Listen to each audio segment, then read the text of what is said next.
This story is entitled Eclipse.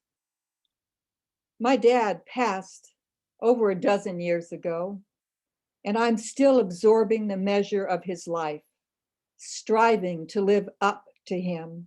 One thing stands out, his urge to befriend. It was the darndest thing. He approached people as if they were family. He was part owner of a company in Yuma, Arizona, our hometown. At work, he asked everyone, call me Don. He put himself on a first name basis because it's where he was comfortable. He brought a sense of ease and familiarity to every encounter. Call me Don. My husband Rick and I had a gathering one evening at our home in Malibu. Dad was in town. He showed up. Our friend Curtis was also there, a tall black man, a good 20 years Dad's junior. Curtis was a very natty dresser.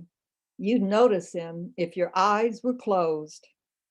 Dad noticed him and introduced himself. Then he asked Curtis, could I try on your jacket? Curtis chuckled, ever polite. With that big smile of his, he took off his jacket and said, it's all yours, as he helped Dad put it on.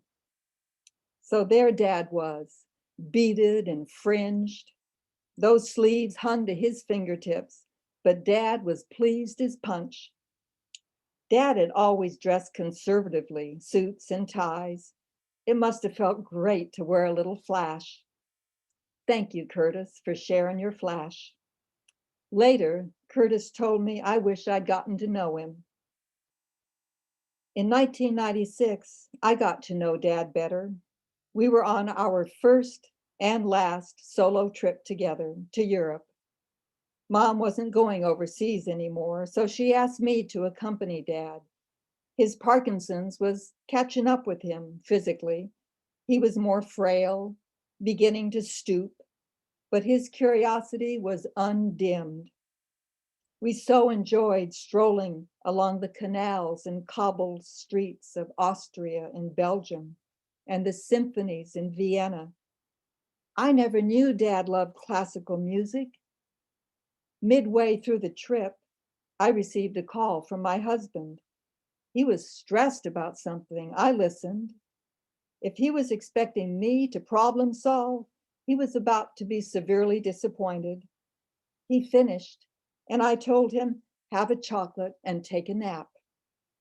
I was liking this lighthearted, carefree version of me, the person I was discovering on my vacation with Dad.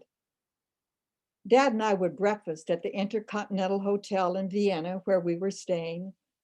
The table was immaculate, covered with white linen, gleaming with polished silver, our plates groaning with pastries, our cups brimming with Viennese coffee.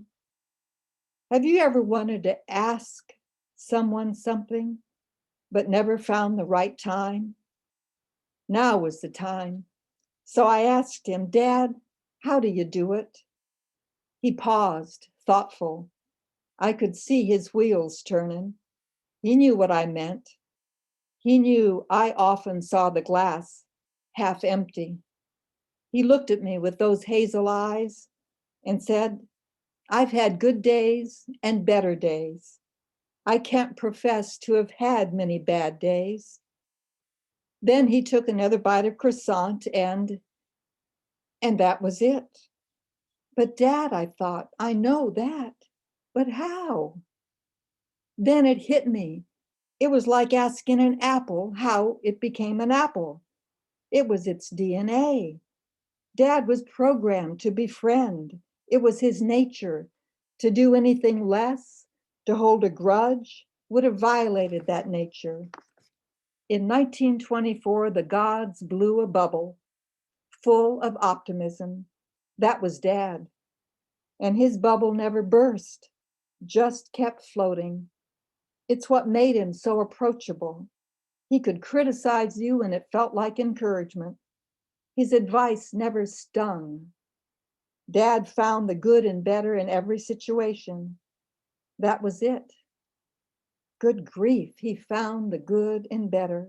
That's how we did it. As I said, I'm still absorbing the measure of his life. And I knew I could go to him for advice. I did once as a teenager. I'd been invited on my first date to a drive-in movie. I was nervous.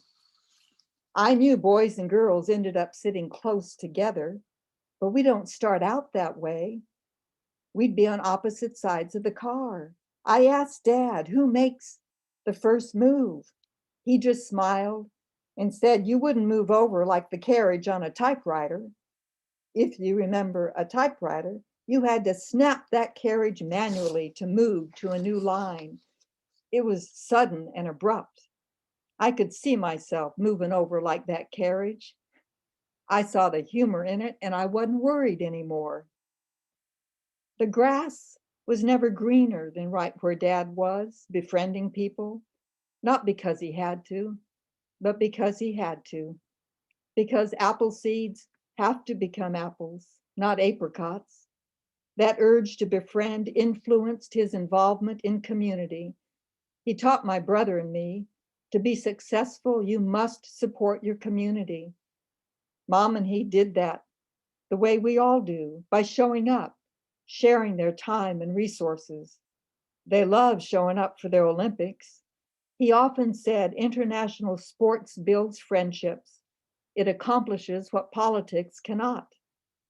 And as I became involved in my community, Dad reminded me, never ask anyone for something you're not willing to give.